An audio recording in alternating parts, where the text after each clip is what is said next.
Holidays come, and some of us were already dreading it, like, oh man, I gotta come up with something to say to this person. We try to avoid people like this, people who drag us down.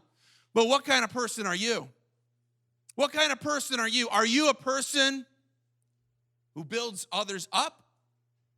Or are you a person who's always throwing cutting remarks, always discouraging somebody, always cutting them down to size?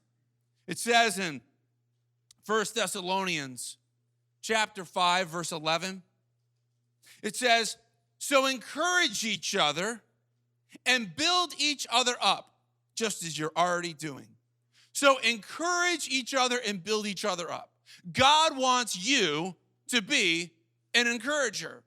Nobody gets off the hook here. God wants you to be an encourager. God wants you to call the best out of other people.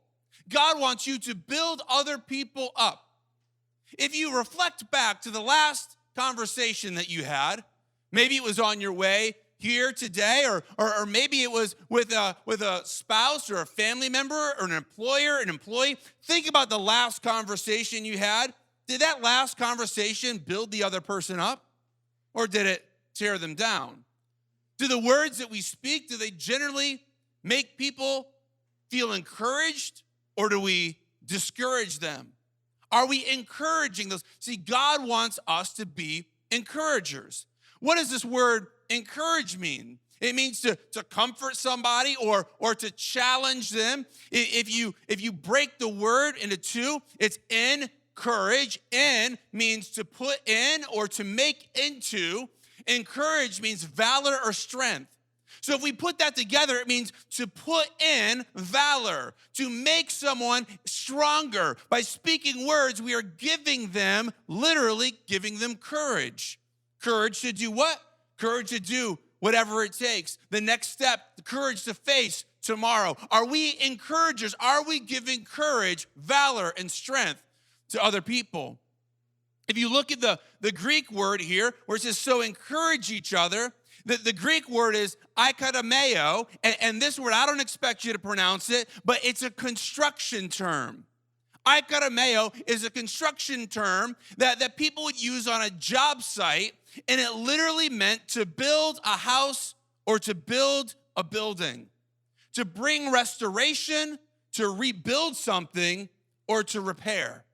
So what he's saying here is that when you speak into someone else's life, you need to build them up.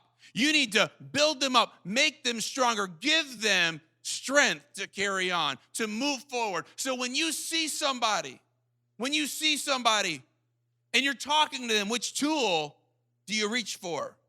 Do we reach for the hatchet or do we reach for the hammer? You know, in your notes, God wants you to be a people builder.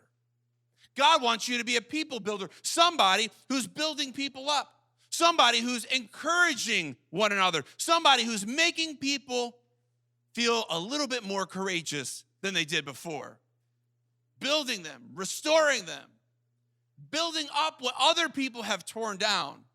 See, if we're honest, many of us have had areas of our life torn down by somebody else, by the words that they've said to us, and these words sink deeply into our heart. See, God wants us to build people up. How does that feel when somebody encourages you? Like, wow, somebody believed in me.